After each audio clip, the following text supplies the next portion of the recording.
Ahead of Vladimir Putin's inauguration Monday, Russia staged a military parade in Moscow's Red Square.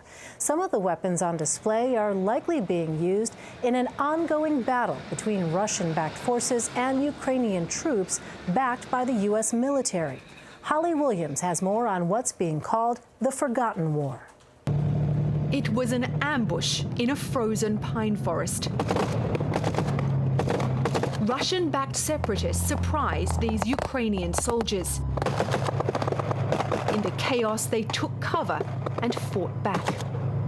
But they fired blanks. This was an exercise run by the US military. This is a counter-attack exercise, and these Ukrainian soldiers will be heading to the real front line very soon.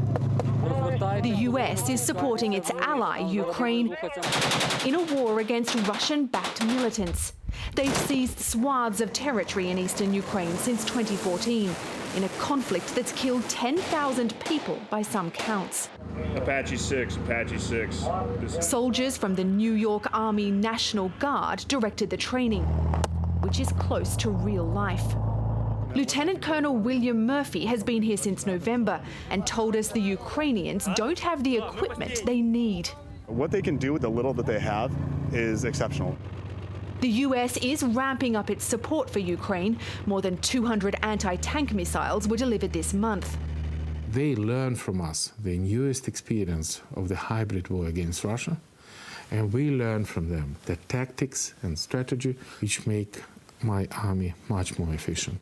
Ukraine's President Petro Poroshenko wants more weapons from the US and UN peacekeepers. He told us his country is the front line in a new Cold War with Russia.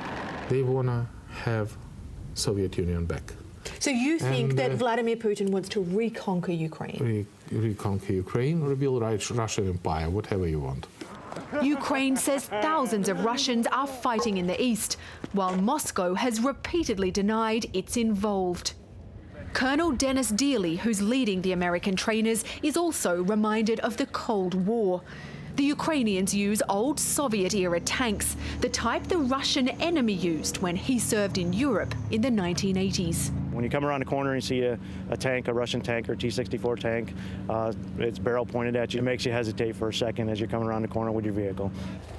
The Cold War ended in 1991, but now Ukraine's dangerous conflict once again pits Russia against the West. Holly Williams, CBS News, Yavoriv, Ukraine.